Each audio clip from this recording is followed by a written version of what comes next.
Magandang araw mga banateros. Eto na nga si Marcoleta magiging Senate President. Yo, palakpakan! Nako po, patindi. At si VP Sara Duterte ay naniniwala din na merong nanalo ang Duterte. Nako po. Matindi talaga ang mga bitawan na gaganap ngayon sa politika, no? Talagang mainit na mainit. Anyway, pag-usapan na po natin. Simulan na agad natin yan kasi ngayong daw panahon na ito ay may nabubuo ng Duterte Block. Yung palakpakan. Duterte Block sa Senado. Ano ibig sabihin nito mga kababayan? Ibig sabihin nito, yung puwersa nila lumalakas sa loob ng Senado at maaring maghalal ng Senate President. Maganda yan, di ba? Kasi alam nyo mga kababayan, ang Senate President po kasi marami hong papel yan, marami hong trabaho yan. Isa na nga daw po dyan ay yung pagbibigay ng chairmanship doon sa mga komite na maghihiring, didinig ng mga batas at kung ano-ano pa. So napaka-importante ng isang Senate President, di ba? Kasi doon halimbawa, i-assign si Marcoleta as chairman of this, chairman si ganito, di ba? Mas maganda pa kung si Marcoleta mismo yung Senate President. At meron pang iba na lumalabas na pangalan na pro-Duterte rin. Nako, kaya napakaganda ho talaga. Pakinggan ho natin itong balitan to, ha? Pakinggan natin at malaman ho natin kung ano ang mangyayari dito. Okay, pasok. Oh. Tila nagpopormahan na sa Kamara at Senado sa gitna ng posibleng pagpapalit ng liderato sa bagong Kongreso. Nasa frontline ng balitang yan si Mean Los Baños. 20th Congress, bagong kongreso, bagong liderato, magpupulong ang Duterte Block ng Senado para pag-usapan kung kailangan pang magpalit ng Senate President at kung sinong iboboto nila. Ayon kay Senador Bato de la Rosa, hindi pwedeng ismulin ang Duterte Block. Bukod kasi kay Bato, nariyan sina Bongo, Robin Padilla, Rodante Marcoleta at Amy Marcos. Kamakailan lang, sinabi ni incoming Senator Tito Soto na meron ng ilang kumakausap sa kanya para maging Senate President ulit. Pero sabi ngayon ni Bato, baka hindi lang Escudero versus Soto ang naglalaban. Binanggit niya ang pangalan ni Senator Alan. Nako, eto patay tayo dyan. Malupit ito. Hindi, alam nyo, maganda rin na baka sabihin na naman, diba, pro kayo, tano kayo, bakit kayo? Diba sinabi nyo nun, pro Marcos kayo nangyari. Nga. Oh. Ito kasi, ang maganda dito, patas ito diba? Kita nyo naman nung tahimik siya, pero nung nagkaroon na ng masamang o kidnapping yan nangyari kay PRRD. Ito ho ang unang senador na nagsalita. Bago pa po si Amy, nagsalita na po ito. At sinabi niya nga hindi dumaan sa due process. Etong maman to kasi matalino ito, abogado ito. At alam niya ho talaga, sandali, mali yan. Diba? Itama natin. Let us not play politics. Itama natin yung mali. Kaya maganda rin ho ito. Pwede rin ho ito. Ha? Kung hindi man si Marcoleta, pwedeng ito. Kasi ito, alam naman natin, katandem ni PRRD ito. Peter Cayetano at Senator Mig Zubiri. Nauna na rin pinalutang ng isang political analyst ng isa pang pangalan na baka maging Senate President. And the newest name being bantered around is Congressman Marcoleta. So you have, and there is Mig Zubiri, the former Senate President, who still has a core. So when you look at the numbers, it would be interesting how these four individuals will play in the Senate. Sa Kamara naman, itinutulak ni VP Sara Duterte ang kapatid niyang si Davao 1st District Representative Paulo Duterte na maging House Speaker para palitan si Speaker Martin Romualdez. Naku, maganda din yan. Palitan na yan. Grabe, ang taba. Ay, sorry. Mali. Wag yan. Busog na yan. Mas maganda pa yan. Busog na yan. Dapat na talagang palitan ho yan. Hindi, alam mo mga kababayan, eto lang, baka akala nung iba, naku, napaka-imposibleng palitan yan. Ang dami po niyang, alam mo na, daming nakinabang dyan. Pero tandaan ninyo, sino ang nagsalita? Si VP Sara Duterte. Si VP Sara Duterte ang nakagawa ng isang matinding kudita sa loob ng Kamara. Kung maaalala nyo yung kay Pantaleon Alvarez at saka yung kay Gloria, ang lupit nun. Bakit? Si Pantaleon Alvarez, bata ni PRRD yun eh. Pero nagawa niyang kumbinsihin ng Senado, ang Kamara, ang mga congressman, na tanggalin si Alvarez at ipasok si GMA, di ba? So ano ibig sabihin? Naku po, tandaan ninyo, may alyansa pa po yan. At saka sa matinding ginawa niyan during the campaign, sigurado ko, sabi nga nila, ito na yung panahon na nagtatalunan na eh. Ano ibig sabihin na nagtatalunan na? Palubog na kasi yung bangka eh. Bangka ng Marcos Romualdez, palubog na. Ang baba na ng trust rating, ito nga negative eh. Di ba? So, palubog na po yan. At alam ho nila, sigurado ko, alam po ng lahat na tong congressman na ito, that first, the impeachment, wala na yan. Burado na yan. Sa kasalukuyang numero ng Senado ngayon, burado na yung impeachment. So, malabong ma-impeach si BP Sara. Therefore, 80 to 90%, unless talaga magkaroon ng matinding sobrang dayaan, ay panalo ng presidente yan si BP Sara Duterte. 80 to 90% na po yan. And for sure, ngayon pa lamang magsisipsipan na yung mga congressman na yan kay BP Sara Duterte. Kasi ganyan naman po mga congressman eh. Medyo tumatansya yan pagka alam nilang, naku, palubog na itong amo ko ah. Lipat na tayo ng bangka para pagka nanalo itong presidente, meron pa rin po tayong kalalagyan. Tandaan ninyo kayo mga congressman, kung si Pangulong Duterte ay medyo hindi kayo pinakikialaman, nako, ibahin nyo si BP Sara Duterte, may listahan sa utak yan. Pag kayo nalista yan sa kalaban niya, good luck sa inyo, sa political career ninyo. Kita nyo naman ng ginawa niya dun sa, di ba? Talagang binaboy niya. Maaaring sabihin na natin, hindi lahat nanalo. Pero karamihan ng mga mabibigat na laban ay naipanalo ni BP Sara Duterte kahit nga po sa governor ng Cebu, di ba? So, ibig sabihin, malakas talaga si BP Sara Duterte. Kaya magdadalawang isip itong mga congressman na ito. Maaaring meron talagang mga aso itong si Romualdez. Masasabi natin na talagang dumidila ng puwet talaga. Pero magkakaroon pa rin po yan ng kahit papaanong matinding laban, lalo na pag si Pulong na pumasok. Naku po. Yari talaga sila dyan. Nakakatuwa yung mga ganitong kaganapan kasi umiinit ang politika sa Pilipinas. Sinabi ko sa kanya, kung hindi ka manalo ng ng speaker, then kunin mo yung minority. But wala pa siyang sagot. Tiniyak naman ni Ako Bicol Party List Representative Alfredo Garbin na nananatili. Kita mo na, alam mo na kagad kung sino yung mga tuta ni speaker eh. Di ba pagka nilapitan mo yung amo, halimbawa kanina, nagpunta sa SMNI si Madam Mocha, di ba? Pumunta si Madam Mocha, dala-dala niya yung dalawa niyang tuta. Ay, tuta. Aso pala, hindi pala tuta na yun. Malaki na pala yun. Matanda na pala yun. Si Toffee, tsaka si Trooper. Dala-dala niya na. Naupo dun sa sopa. Biglang dumating si Dada. Alam mo, ginawa nung siyempre, ang laking alimaw ni Dada, ang itim pa. Pinagtatahulan si Dada sa loob ng studio. Pambihira, oo. Pinagtatahulan po si Boss Dada ni Trooper. Akala mo, kalaki ni Trooper tsaka ni Toffee. Ang malupit niyan, feeling nila, dinidepensa nila yung kanilang nanay na si Mocha.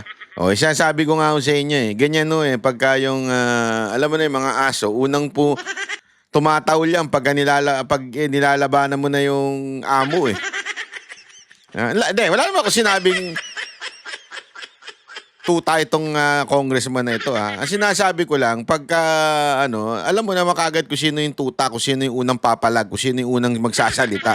Ang suporta ng major party list groups kay Romualdez. Katunayan, may manifesto of support ng pinirmahan ang Naks naman, may manifesto of support na kagad. Wow!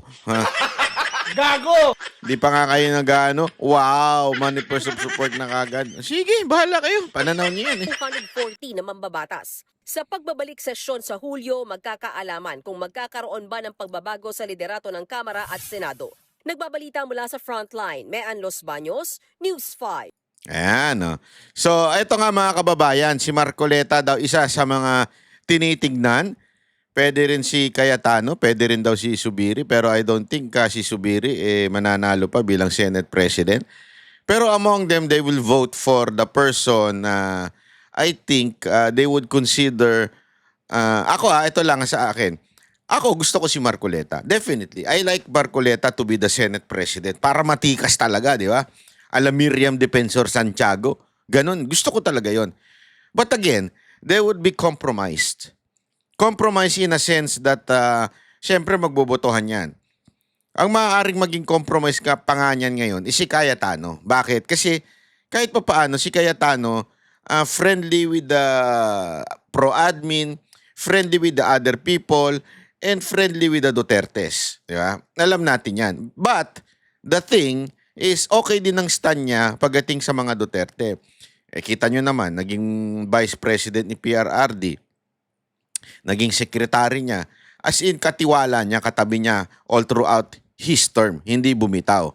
And until to the kidnapping, unang nagsalita yan si Cayetano. Di ba? Ibig sabihin, maayos ang tayo niyan. Yung iba, ayaw dyan dahil nga kay Marcos. Ewan ko kung nagbago na utak ninyo mga tatanga-tanga kayo.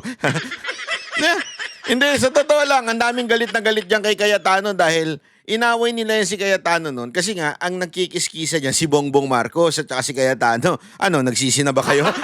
Gago! O yung pinagtatanggol ninyo, yan ang kumidnap. Hindi, ay, ako na sabihin.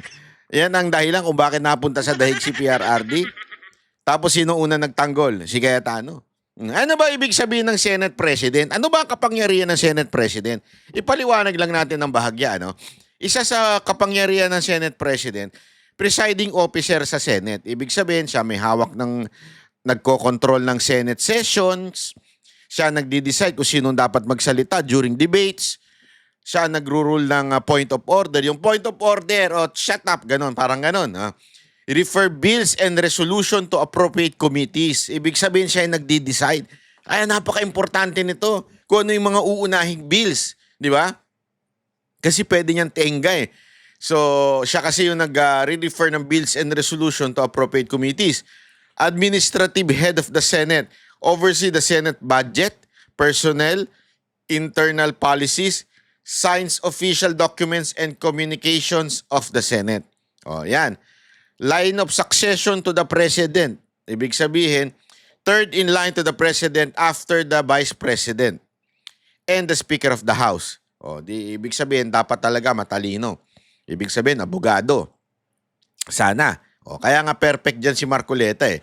May become acting president if the president and vice president are both unable to serve under Article 7, Section 8 of the Constitution. Ibig sabihin po, mga kababayan, kung talagang medyo hindi nakakayanin ng dalawa, ito na hong Senate President ang papalit. Acting President, ika nga. So, kaya nga hindi dapat natin ito, wag natin na dapat talagang sa tingin ko dapat talagang palitan na po si Chis Escudero dahil alam niyo naman si Chis Escudero the champagne guy of First Lady Lisa Marcos, di ba? Doon pa lang kitang-kita mo na kung sino amo niya eh. Akala ko si Hart. Yung pala si First Lady. Gago! Ito pa. Influential in legislative agenda. Ibig sabihin, can influence which bill are prioritized or fast-track. Naku, kaya napaka-importante ng Senate President. Di ba? Ako gusto ko talaga si Marcoleta para yariin yung unang-una, yung yung anong tawag ba dito? Yung pagdating po dito sa COMELEC. Sana talaga ituloy mo Senator Marcoleta, ituloy mo yung sinasabi mong offshore account ni COMELEC Garcia. Sabi kasi niya, Sabi ni Marcoleta ito, nasa balita po ito, meron daw si Comelec Garcia, meron daw 2 offshore accounts in Cayman Island. Oh. So dapat dinggin mo 'yan. Oh, aside from that, national influence seen as one of top powers. Oh, yan na yan, mga hindi na legal matter yan. Oh. So ex officio member of key committees, sits on important Senate committees, sometimes with voting power. So talagang makapangyarihan ng isang Senate President. And eto sa nangyayari, kita nyo naman, ilan na po sila. Actually, kung bibilangin mo, 9 na daw silang Duterte block.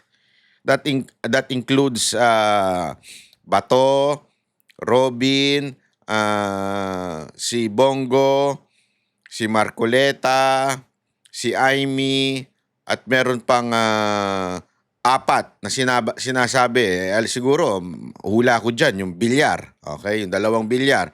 Cayetano, 8 yan. Ano pa? More or less siguro, sa tingin ko lang po, si Estrada. Pwede yan. Kasi, kaya nga, alam nyo, ang maganda nito, sana umeksena si BP Sara Duterte. Sana siya mismo ang kumausap sa mga senador. Diba? I mean, hindi siya mangialam. But remember, she's influential dahil siya po ay Vice President ng bayan. Diba? Vice President po ng Pilipinas. Plus, the political power of BP Sara Duterte, malaking bagay. So, ibig sabihin po, pag siya po ay pumasok sa eksena na ito, ay sa tingin ko talagang mapapalitan ang Senate President. Di ba? Kasi marami dyan kaibigan ni BP Sara Duterte. Marami po dyan, nakasama niya, in-endorse niya, I think 2022, 2019.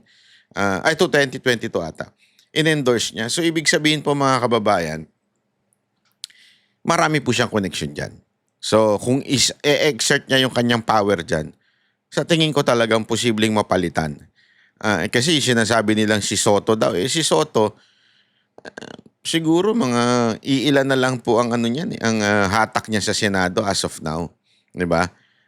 Siguro si Ping Lacson, sila lagi silang magkasama, si Lapid. Pwede, mga alyansa. Siyempre si Chis Escudero, mas mabigat. Para kasing ang dating kasi nito, bakit papapalitan si Chis Escudero? I mean, kasi tandaan ninyo, si Chis Escudero may basbas ng Pangulo. Bakit pa siya papalitan ni Soto na isang kaalyado rin ni Pangulo? No, walang dahilan, ika nga. So, I think Marcoleta or Cayetano has a bigger chance to be the Senate President. Sana po. Kayo po, kung sino po, anong ba ang inyong komento? Babasahin po natin yan.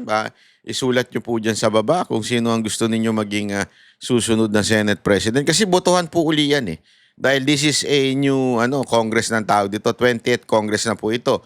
So botohan na pagdating po sa Senate President. Botohan na rin po pagdating po sa Congress, sa House. So, pagdating naman po kay Pulong, yan na medyo mabigat ang laban. Mabigat ang laban dyan. Gapangan talaga dyan. Sa dami nila, matinding gapangan yan. Pero ako,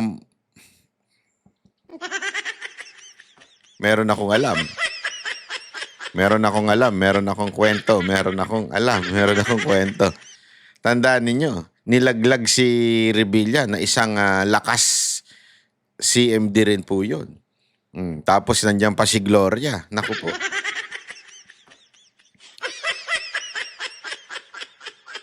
At tandaan ninyo, huwag niyong kakalimutan mga kababayan, yung revelasyon ni Tiangco. Yung revelasyon ni Tiangco, napakahalaga nito napakahalaga. Bakit? Hindi na fulfill.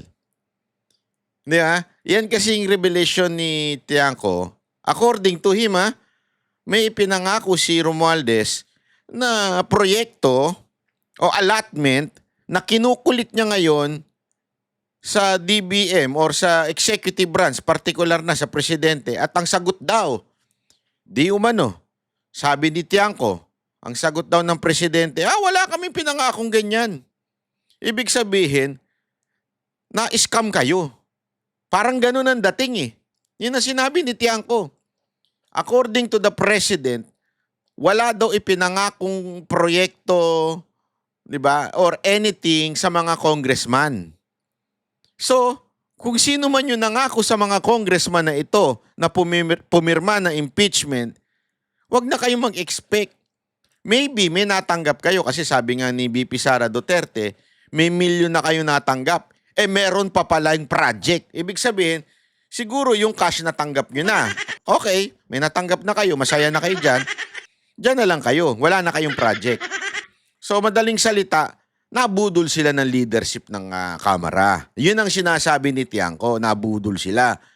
So sa tingin ninyo, ito mga kababayan, kung iisipin lang natin ng maigi, kung ikaw nabudol ka ng leader mo, di ba kahit papaano mabibwisit ka? Ang tangin ng leader to. Sabi nila, pumirma kami ng impeachment, meron kaming billion na project. Tapos yung pala, wala. Hindi naman pala niya kaganon yung presidente. Salita ng salita, puro yabang ang animal. Oh, siguro, di ba? I mean, magano na tayo, wag na tayo maglukuhan. Ganon na literal lang nangyari. So, syempre yung mga congressman dyan, magdadalawang isip yan. Sandali, lukuhan pala to. Takina, tinatarantado pala kami. Halos matalo kami sa eleksyon. Yung mga kasamaan nga namin, talo dahil pumirma sa impeachment. Tapos ganun lang pala. O kaya mag-isip na kayo, mga congressman kayo. Binudol kayo ng leader nyo. O may pinangako daw. Sabi ni Tiangco, hindi po ako nagsabi. Si Tiangco po. O, si Congressman Tiangco nagsabi. Binudol pala kayo. O, yung pala yun. Ang inan yan. Hayop, animal. Gago. Kung sino man yun ang budol sa inyo, balikan nyo. Balikan nyo. Oo, wag kayo papayag. Pambira, bubulsan nyo na lang, kukurap nyo na, hindi nyo pa nakurap. Magalit na kayo, kayo ng tuta. Nasira na yung pangalan nyo, nasira na yung imahe ninyo. Na paratangan na kayong kurap at lahat, pero hindi nyo nakuha yung pera. Ay, wag ka papayag nun. Di ba? Mantakin mo, alam na ng taong bayan, kaya ka pumirma dahil kurap ka, dahil ninanakaw mo yung pera ng bayan. Tapos di mo natanggap? Ay puta, magagalit ako nun. Mantakin mo, kurap ako kasi nagpumirma ako sa impeachment. Kurap, sinabi, kurap ka. May pinangakong pera sa'yo, tapos di naman pala tutuloy. Natalo na yung mga kaibigan mo na mga siga sa Kamara, tapos biglang hindi matutuloy. Hayop. Kagalit talaga ako noon. Ang birang buhay, Ereo. Kasi sa susunod, bago kayo magdidesisyon, dapat kuha nyo na muna. Kailangan nabulsan nyo na muna. Sayang naman yung Hindi, sayang naman yung pagsip-sip ninyo. Sayang naman yung pinaghihirapan ninyong paglalaban kay VP Sara Duterte, tas di nyo pala makuha yung nanakawin nyo. Sira kay Vice President Sara Duterte. Tinatayaan niyo yung political career nyo, tapos biglang hindi naman pala kayo makakakuha ng pera. Huwag kayo papayag. O paano na yung mga kabit ninyo? Yung mga tinitira ninyo sa mga kondo-kondo. Oy, sus, kunwari pa kayo. Alam ko yan. Oo, may mga kabit-kabit siya mga yan, mga animal na yan. Tinitira, as in, binabahay na nila yan. Oh, hindi lang isa, dalawa, tatlo, apat, ganun. Sinusustentohan buwan-buwan. Tapos bawal lumabas, pinababantayan sa gwardiya ng mga kondominium. Oh, sus. Alam natin yung mga ganyang galawan nito mga congressman na ito. Kasi may kilala ako ganyan, senador eh. Gago! Oh, nako, grabe, ang babata pa ng mga binabahay niyan. Gago! Pero yung imahe niya, sa publiko, kala mo talagang family man. Oh. Sabi ko nga sa inyo ang social media is a lie. It's a big lie. Ay nako, ako nasusuka ako pagka nakikita ko to sa telebisyon eh. Gago! Kala mo tagapagtanggol ng mga iniiwan ng mga asawa eh. Yung may mga kabit, pero sa totoo lang, daming kabit. Ayoko na lang magsalita. Oh. Nagsumbong yung isa niyang kabit sa akin. Sabi sa akin, grabe, kinukulong kami nito. Pinababantayan kami, as in, ini-inspect yung CCTV.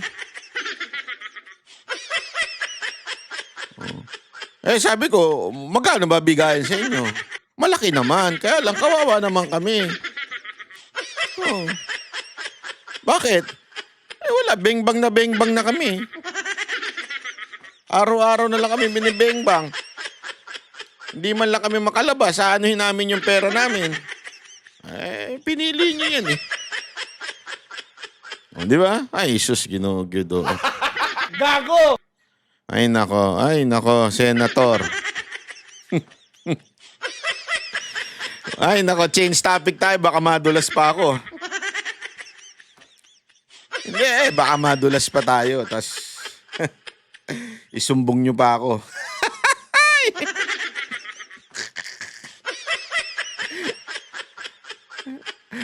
Ay, naku po. Baka mamay. Naku, paano nyo ako nga.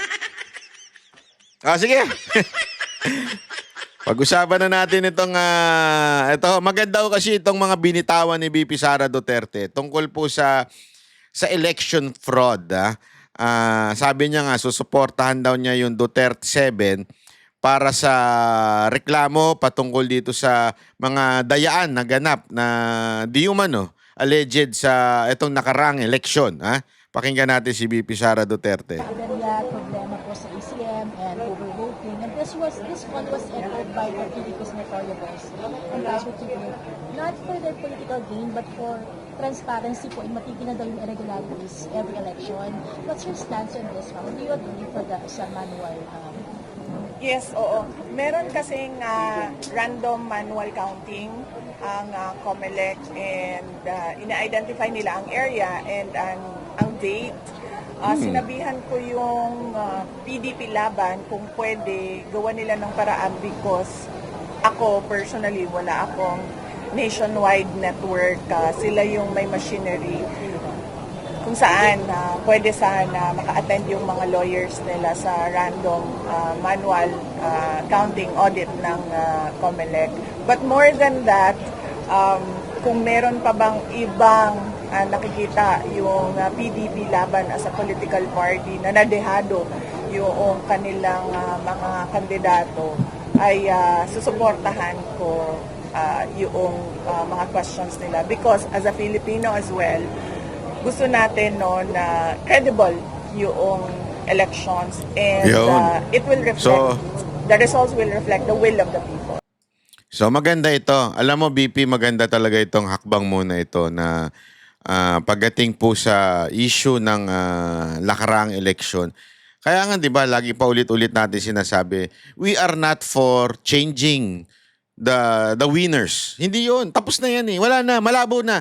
0% na. Okay? Sa tingin ko 0% na mapapalitan natin yung 12. Tanggap na ng mga lahat ng mga Duterte supporter yan. Malabo na. In our heart and mind, we know that the Duterte won. Kasi pag titingnan nyo yung naglalabasan from absentee voting, local. Ibig sabihin ng local absentee voting, paliwanag lang natin kasi di ba may nakikita kayong ganon. Local absentee voting, ibig sabihin yan po yung mga pulis, sundalo, at yung mga teacher, media na sila po ay naka-duty during the election. So nagkakaroon sila ng sariling votation. Nauuna sila ahead of time. Para during the election itself, the day itself, May 12, hindi na sila boboto. Kasi nga, tapos na sila at magko-cover na sila, red alert ng PNP, ang mga sundalo. So ang tawag po dyan, local absentee voting. So ano ibig sabihin po nun? Karamihan dyan, marami dyan, uniform personnel. Karamihan. Iilan lang yung media, iilan lang din yung mga teacher. Karamihan dyan, talaga mga kapulisan at sundalo. Mga BJMP, lahat po yan. Karamihan po dyan. So, ano ibig ko sabihin? Ito yung mga sundalo, ito mga uniform personnel. Alam nyo, panalo ang Duterte doon. plus Gringo and I think Kerubin. I'm not sure of 11 and 12. Basta I think yung dalawa yun eh. Pero panalo po ang Duterte. Mantakin mo, ito nakakahiya dun sa ano ha. Ang commander-in-chief mo ay si Marcos, yung presidente. Tingnan mo ito ha. Ang commander-in-chief mo yung presidente. Hindi mo sinunod yung presidente na iboto yung alyansa. Di ba nakakahiya po yun? Di ba?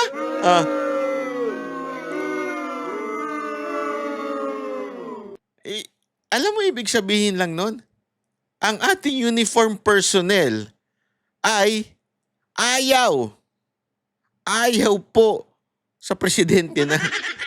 Sumusunod na lang sila kasi yan ang nalalagay sa batas.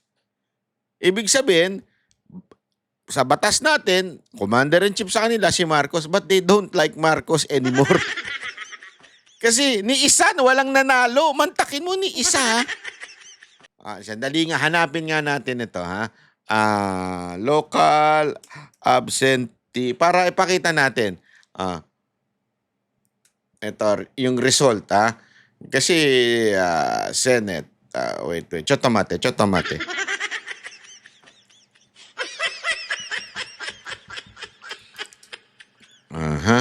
Ito, sandali. Ito. Ay, dali. Bahala, lumabas.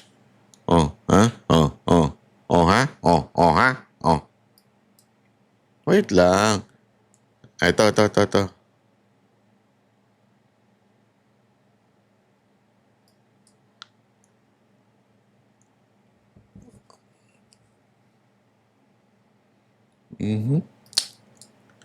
Tingnan natin sa Facebook. Kasi lumabas yun eh. Para maganda pag-usapan natin ng maigi ito.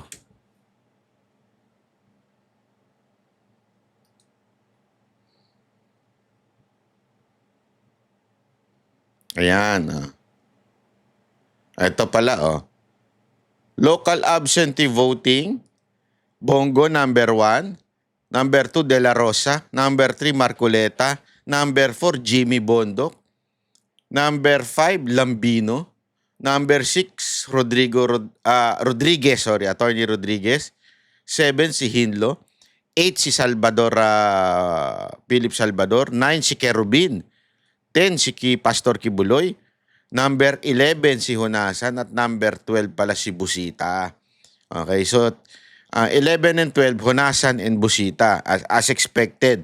Number 13 lang po si Doc Mata. Tapos number 14 si Senator Amy. So ibig ko lang sabihin mga kababayan, dito pala makikita mo na wala na. Wala na yung command. Ibig sabihin wala na yung power ng presidente. Kasi yung ultimong direct na tauhan niya, mantakin mo, ikaw yung pinaka-head ng AFP, ikaw ang head ng kapulisan. Ni isa sa kandidato mo, hindi pumasok sa top 12. Yung top 15, doon, pumasok si Lacson. Mantakin mo yun. Yung talagang bata mo, na si Erwin, top 19.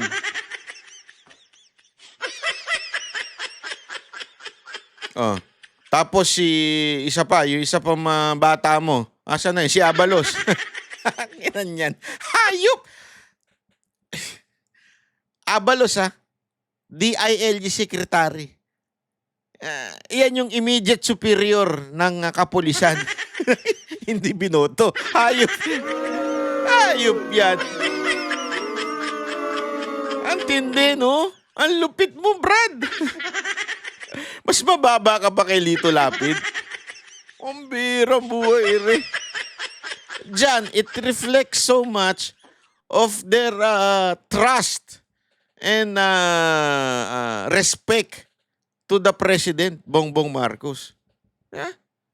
Hindi kaya nga alam mo, yung mga lumalabas, pati naman yung absentee voting naman yung sa OFW, ganyan din.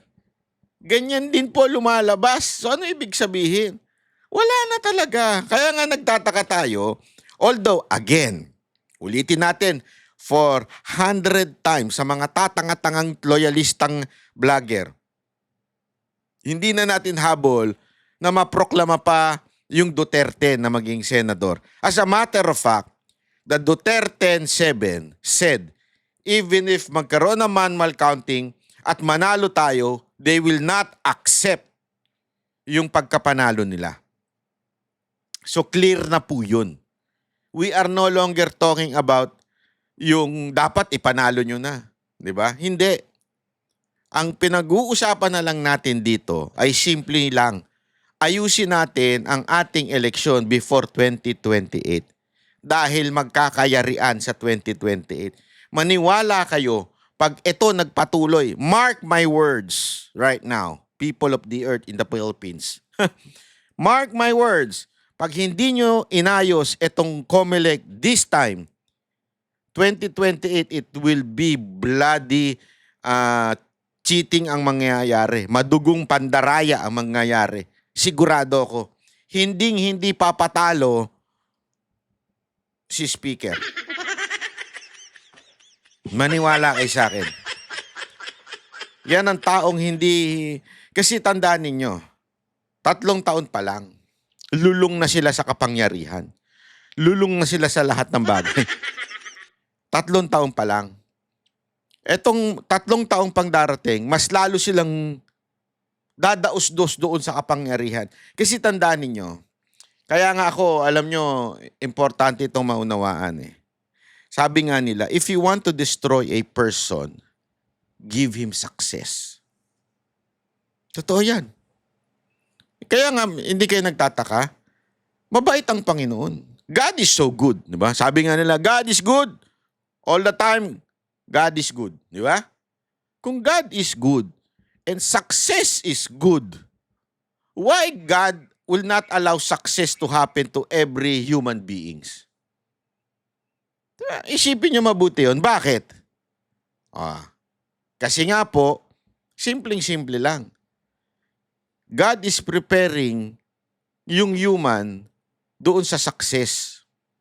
Diba? Pine-prepare niya po ang tao sa success. Dahil surely, success will destroy a person.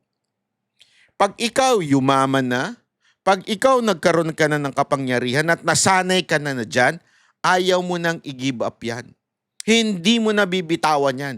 Nandiyan ka na eh. Mayaman ka na. Feeling mo you can buy everything.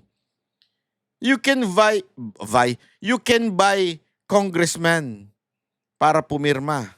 You can buy mga department head para payagan yung mga may itim na balak.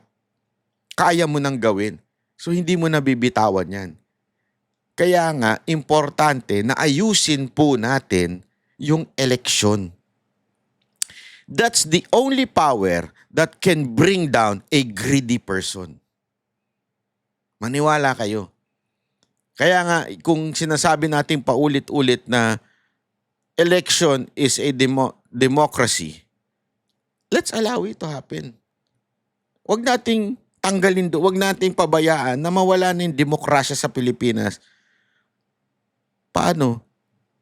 Pag narig na po yung election natin, pag pre-program na, sandali, kung ganyan naman din pala election, huwag na tayo mangampanya.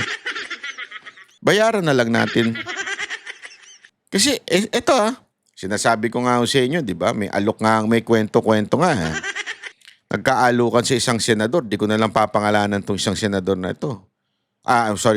Senate candidate. Senatorial candidate. Inalok siya eh. Gusto mo, ipanalo ka namin 400 million. Buti na lang itong mamang to, matinding paninindigan nito sa zero corruption. Hindi niya tinanggap. Yun na sana ang way out niya para maayos ang kanyang kalalagayan ngayon. Pero hindi niya tinanggap. Kasi nga, zero corruption, tas ikukorrupt niya itong COMELEC na to. O kung sino mang nagre-representa sa COMELEC. Mas mabuti pang kahit na matalo, pero ginawa niya yung tama. Kasi again, alam niyo mga kababayan, someone has to stand up against this issue pagdating po sa election. Wag po natin itong bitawan, ha? Kung si VP Sara nga Duterte, natuwa ako nung napakinggan ko ito eh. Dahil siya mismo, sabi niya, hindi, susuportahan ko ang panawagan ng Duterte 7. Okay, Bril Montalvo, recently VP, sabi ni Alianza Campaign Manager and Navotas Representative Toby Chanco na dahil umano sa conditional release ng mga proyekto na ipinasang budget kaya sila nakapirma doon sa impeachment mo sa Congress. Any statement? Speechless. Well, kasi iba yung narinig ko. Ang narinig ko kasi 1.5 million cash and 6 million akap ang bayad sa pirma. Ayun. Alam mo, ang ganda nito si VP Sara Duterte. No? Pwede naman yung sakyan na lang yung sinasabi ni Tiangco. Pero sinabi, hindi kasi yan ang narinig ko. Narinig ko, 1.5 million cash pag pumirma at 6 million na akap. I mean, iaalat ka ng akap sa distrito mo o kaya during sa kampanya mo. Kasi tandaan ninyo, yung akap ay, ano yan, tawag dito, exempted during the campaign. Tayo naman, taki mo, namimigay ka ng pera during the campaign, exempted ka. Di ba? Ang laking bagay niyan para sa isang kandidato, 6 million. So, talaga nga naman. Siguro, meron pang, hindi lang pala yun, meron pang pinangakong proyekto. Sabi ni Tiangco, may pinangakong proyekto. Pero gayon pa man, may statement si VP Sara dito tungkol dyan sa pinangakong Sa proyekto. impeachment. So, baka iba pa Yun yung... yung sinabi niya, recent lang sa interview sa One News. Baka iba pa yung conditional release, no? So, in addition pa yun doon sa mga natanggap noong mga nagpirma. And, totoo din naman yun, public record din na makikita ninyo na yung mga hindi pumirma, zero talaga yung budget para sa kanila. But more than that, alam nyo, hindi dapat nagkakaroon ng budget ang mga Grabe, no? Yung mga hindi pumirma, zero talaga. Halimbawa niya, si Cardema, sinabi niya yan, di ba? Halimbawa niyan, si Congressman Herrera ng BH, sinabi din niya yan. Meron din akong kilala, tumatakbong senador na dating congressman. Hindi rin siya pumirma, kaya zero rin ang budget niya, wala rin siyang budget. So, totoo ito mga to. And, ang pinaka-pinali dito, mga kababayan, ay yung sinabi ni Tiangco na meron talaga matatanggap. Mantakin mo, sa kampo nila galing, ha? Hindi po ito galing kay Duterte. Ito po ay galing sa alyansa. Galing po ito, bata po ito ni Marcos. Kanang kamay po ito ni Marcos pagdating sa kampanya sa Senado. Yun mismo nagsabi na meron talagang pinangakong proyekto itong leadership ng Kamara. congressman kasi that is pork barrel.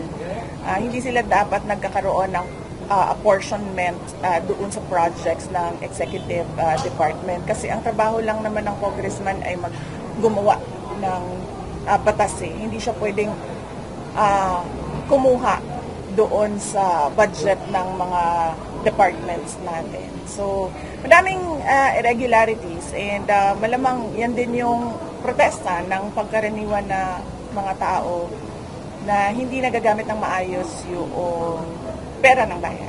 VP, sinabi din ni Toby Chanco na nabawasan daw yung boto ng kandidato ng mga alyansa dahil nga ito nga sa impeachment na inilabas ng Kongreso. Yan ang hindi ko masasabi without a study. Baka merong access sa study si Congressman Toby Chanco kaya niya nasabi ng ganyan. But hindi ko masabi yan kung yan ba ang rason kung bakit pangit ang resulta ng mga senator. Grabe yung pagiging honest nito ni VP Sara Duterte. Pwede naman yung sakyan eh. Oo nga, wala na kayong kwenta. Wala nang bumoto sa inyo dahil sa impeachment ko. Pwede niya, hindi. Sagot niya, pasensya na po, wala po akong data na... Kasi si Tiangco may binabasa sang survey nung during the impeachment na pinirmahan and the survey after the Hague. Okay? Meron nung data si Tiangco noon. Pinagbasihan niya kanyang statement. Buti si VP Sara Duterte, namin niya na wala, pasensya na, wala akong alam dyan. Siya lang may data noon eh. Pwede naman niya sakyan eh. Oo nga, sabi ko nga sa inyo eh, ayaw talaga ng taong bayan na impeach ako eh. Ayaw talaga ng taong bayan na yung ginawa nila kay Pangulong or Duterte. doon sa alyansa. Arjun Relator, Jermaine Buntan. Ma'am, regarding sa result sa senatorial candidates, ma'am, ano tingin niyo magiging takbo ng impeachment trial, ma'am? How positive are you na, or confident are you na ma-active kayo, ma'am, dun sa impeachment trial sa Senate po? Wala akong expectations of acquittal or a verdict guilty. Basta sa akin lang ay tinanggap ko na kung ano yung magiging verdict. Whether guilty man yon or acquittal, I'm already at peace. At hindi ko alam kung paano boboto ang mga senators. If at all there will be a trial, I think it is wrong to start counting votes now because they haven't seen evidence yet. They haven't seen what the prosecutors have. They haven't seen what our defense is. So, parang mali siguro na magbilingan ng boto ng walang trial. Pero, ginagawa siya ng publiko. So, basta sa akin, tanggap ko kung anong mangyayari, anong magiging ending noong impeachment. Pero yung preparation po ng mga lawyers natin, kamusta po? Lawyers, okay naman sila.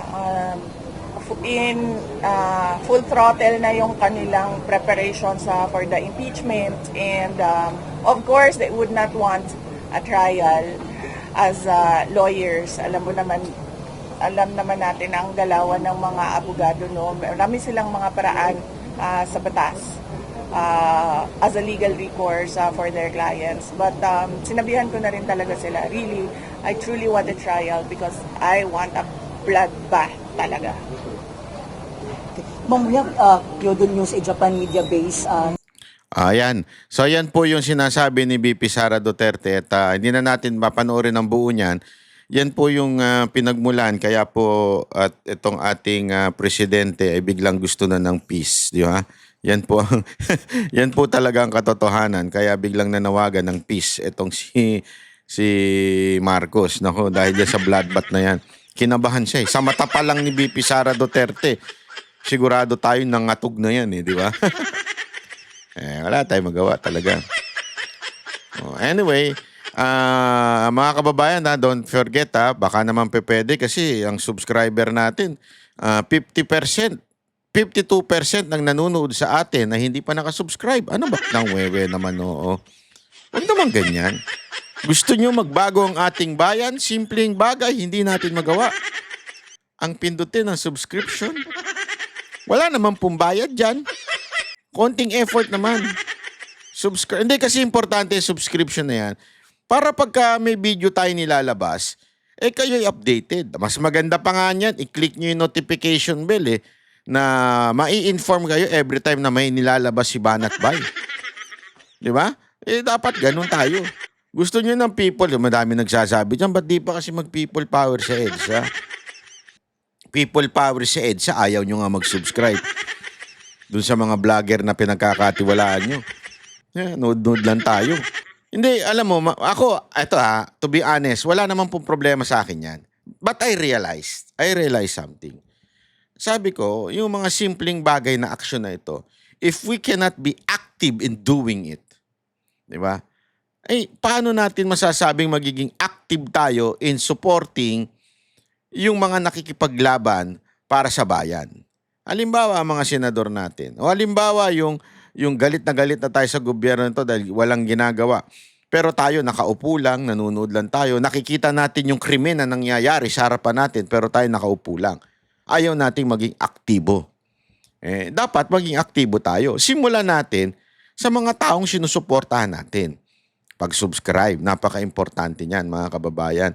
Yan yung mga bagay na simple lang pero rock. Gago! Tapos, pagka-subscribe nito sa YouTube channel natin, o mga banateros, mag-follow na rin kayo sa Facebook natin. Pangalawang Facebook ko na yan. Yung una kong Facebook, ewan ko kung anong ginawa nila. Tapos, etong TikTok din. Lagi din tayo naglalabas ng mga video dyan. Subscribe. Wala akong kinikita dyan sa lintik na TikTok na yan tsaka Facebook na yan. Kasi yung mga yan, demonetize na. Pag politics sa Facebook tsaka TikTok, wala namang kinikita dyan. Hindi ko kayo pinapafollow dyan para kumita. Pinapafollow ko kayo dyan para inform kayo kasi puro kasinungalingan ng binabalita ng mainstream media. Eto, hindi kumpleto yung binabalita nila doon. Yes, tama naman, meron silang mga binabalita, pero hindi lahat, 'di ba? Hindi nila lahat binabalita 'yan. Pipili lang sila ng naayon sa newsroom nila kung sino man yung kanilang station manager. Kaya sana suportahan natin ng mga vloggers na naglalabas ng tamang balita. Wag naman tayo dun sa mga vloggers na naglalabas ng fake news. Wag po tayo doon. Ako, I'm really against fake news. Whether it will help our cause, against ako dyan. Kahit pa yan, matulungan tayo. Basta fake news yan. Kasi we are fighting for the truth and justice. So, doon tayo sa tama, totoo lang. Okay? Huwag tayo magagawa ng imbento. Maraming salamat po. Ako si Banat Bay. Sana po ay magkita-kita ulit tayo sa susunod na video. Bye-bye! Yan ang Banateros, boses ng order.